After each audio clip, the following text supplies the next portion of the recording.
Ya, assalamualaikum warahmatullahi wabarakatuh. Selamat ketemu di channel baru saya, Lambini Mas Gandul. Nah, kali ini saya akan ngomongin tentang bagaimana tips and trick presentasi gitu kan ya. Entah itu teman-teman jadi trainer atau teman-teman lagi panel presentasi atau sedang menjual sesuatu, presentasi di depan pelanggan kayak gitu misalkan. Nah, bagaimana tips and triknya? Ikuti video ini sampai kelar. Oke,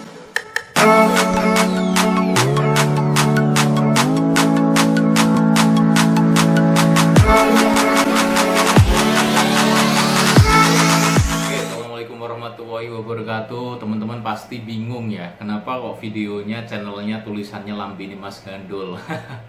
Itu sebenarnya channel kedua saya yang nantinya isinya cuman berisi tentang tips trik kayak gitu, terus habis itu juga talk show, habis itu juga Zoom gitu kan ya. Saya akan ngobrol dengan teman saya yang punya pengetahuan lebih gitu daripada saya, mintain pendapat, mintain tips, mintain cara-cara gitu kan ya.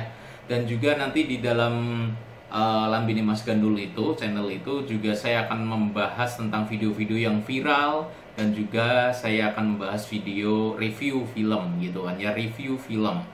Dan tentunya cuman film-film pilihan ya, pilihan Mas Gandul dan juga pilihan teman-teman sendiri, netizen yang komentar di kolom komen. Nah, tips and triknya itu ada banyak. Kayak video pertama ini nanti saya akan membahas tentang tips lancar presentasi gitu kan ya, tips lancar presentasi ataupun juga tips lancar berbicara di depan umum kayak gitu. Nah, bagaimana tips lancar presentasi, tips bisa lancar presentasinya? Simak terus video ini sampai kelar. Kalaupun nanti seandainya masih kurang, teman-teman bisa cek di channel kedua saya yang ada di kolom deskripsi. Ciao. Pertama kali yang perlu teman-teman lakukan adalah berlatih berbicara. Mau nggak mau, suka nggak suka, memang teman-teman harus berlatih berbicara. Nah, bagaimana berlatihnya? Cukup mudah sebenarnya. Teman-teman cukup sering ngobrol di depan teman-teman kalian sendiri. Ngobrol dengan sobat-sobat, lagi kongko-kongko, gibah gitu. Gibah. Pasti kan mudah. Ya, kalau mereka ngomong, kita tangkepin kayak gitu. Nah, tapi bagaimana kalau kita memang orangnya agak susah bersosialisasi? Kalian harus tetap berlatih berbicara, tapi di depan cermin. Cara itu melatih kalian untuk ngomong step by stepnya. Berlatih berbicara di depan cermin itu tidak cuman ngomong biasa, ngomong cerita, curhat, enggak ya. Tapi usahakan teman-teman ya, ngeprint, ya, print ataupun juga di smartphone gitu kan ya. Teman-teman ngeprint ataupun di smartphone juga nggak masalah. Itu sebuah berita. Nah, sebuah berita mungkin dari detik.com lah, atau dari Kompas lah, atau dari manapun itu, sebuah berita cukup ambil 2 atau 3 paragraf saja, kalian baca. Teman-teman, setelah teman-teman baca, ceritakan sesuai ingatan kalian sendiri. Nah, setelah dibaca ini seperti ini, baca 3 paragraf gitu kan ya.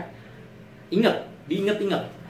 Kalau nggak ingat, dibaca lagi ulang. 2-3 paragraf dibaca, habis itu kalian ceritakan di depan cermin. Kalian, apa yang kalian ingat, ceritakan sesuai versi kalian. Kalau seandainya kalian pengen cerita dengan teman kalian, tapi ini tuh depan cermin. Jangan lupa untuk direkam tentunya.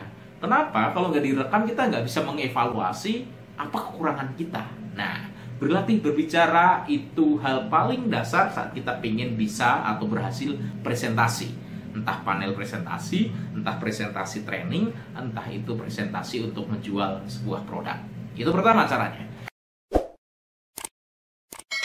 Yang kedua adalah kuasai data presentasinya. Kalau kita lagi jualan sesuatu, kuasai produk yang kita jual. Ya. Kalau kita presentasi training, kuasai materi training kita. Kalau kita panel presentasi, maka kuasai data presentasi kita. Entah itu slide per slide-nya, entah itu data-data yang ada di dalamnya. Apalagi kalau panel presentasi nih. Panel presentasi biasanya slide itu hanya membantu doang. Data-data yang perlu kita ingat ada disimpan di mana. Nah, itu perlu kita kuasain juga. Mau nggak mau, suka nggak suka, memang kita harus mempelajari apa yang ingin kita presentasikan. Kalau kita jualan, ya kita harus tahu produk apa yang kita jual. Misalkan kalau kita mau jualan sesuatu, madu mahkota kayak gini, gitu kan, ya kuasai produk knowledge-nya. Madunya dari apa? Madu bunga randu. Lebahnya apa jenisnya? Apis mellifera. Habis itu madunya ini ada di mana peternakannya? Kuasai. Nah, itu produk knowledge. Ya, ini saya jual madu asli ya. Belum dicampur apapun, 100% asli dan murni. Saya jamin. Ya, itu kalau jual. Bagaimana kalau kita presentasi untuk training gitu kan ya, kita mau training orang teman, ya kita kuasai ilmunya yang mau kita trainingkan. Karena kalau dalam learning quantum kita harus tahu, harus bisa. Setelah harus bisa, harus melakukan. Setelah melakukan itu konsisten gitu kan ya, baru kita bisa mengajari dengan baik dan benar. Tapi kita tidak perlu mempraktekkan kalau dalam hal ilmu-ilmu yang sekedar ilmu teori ya. Ilmu sekedar teori itu kita tidak perlu mempraktekannya. Gitu kan ya. Misalkan 1 tambah 1 2 atau ilmu-ilmu yang sudah ada teorinya dan itu mutlak lah. Kayak gitu ya, matematika detail gitu misalkan. Kita tidak perlu tiap hari pekerjaan kita yang berhubungan dengan matematika retail. Asalkan kita bisa berhitung dasar ya kita bisa. 5 tambah 5 tambah 5. 5 tambah 5 tambah 5 terus nanti tambah 5. Ya sudah bener. 5 tambah 5 tambah 5 piro? 5 ne nanti ana siji, nanti si loro telu. 5 tambah 5. Kau tanggung ngomong. Jadi ilmu teori yang sudah ada pakemnya nggak perlu kita harus menjalankan dulu. Dan kalau kita seandainya kita mau presentasi untuk panel, maka kuasain slide presentasi kalian dan juga data-data yang terkait dalam presentasi itu. Maka saya selalu menyarankan kepada teman-teman saya yang mau panel presentasi untuk ngerjain sendiri slide-nya. Kalau yang ngerjain orang lain, kita bingung nanti ini datanya sebenarnya nyimpan di mana. Dan menguasai data presentasi atau yang ingin kita presentasikan, kita perlu membaca minimal ya 5 kali slide presentasi kita sebelum kita mempresentasikan. Apalagi kalau itu bukan kita yang mengerjakan. Nah, kalau kita yang mengerjakan sendiri, kita membuat sendiri mungkin cuma 3 kali, 2 kali cukup gitu kan ya. Tapi kalau yang membuatkan orang lain, maka perlu 5 kali. Baca, mengerti, baca, mengerti, baca, mengerti, baca, mengerti, gitu. Sampai 5 kali. Habis itu, mengerti juga dan ketahui juga kalau slide ini hubungannya dengan data apa, datanya ada di mana. Kalau bisa, kita sih sebenarnya buat sendiri ya, agar kita tidak kerepotan. Karena gini, ini nanti berkaitan ketiga nih, mental saat presentasi itu membuat kita blank semuanya. Nah, ini berbahaya. Nah, masuklah ketiga. Yang ketiga, tadi pertama adalah berlatih berbicara, gitu kan ya. Berlatih berbicara di depan teman-teman kita atau berlatih berbicara di depan cermin. Yang kedua, menguasai data presentasi kita. Saat kita mau jualan, kita kuasai produk kita, gitu kan ya. Agar penawarannya itu lebih expert, kita kuasai produk knowledge produk kita. Nggak bisa, kita nggak nguasain produk tapi kita jualan, nggak bisa gitu. Nah, kalau kita presentasi untuk training, ya maka kita harus menguasai ilmunya. Kalau presentasi di depan panelis, kita mau di panel presentasi, maka kita harus menguasai slide presentasi, datanya, dan itu pengetahuan di dalamnya, lebih lengkap lagi. Nah, itu kedua.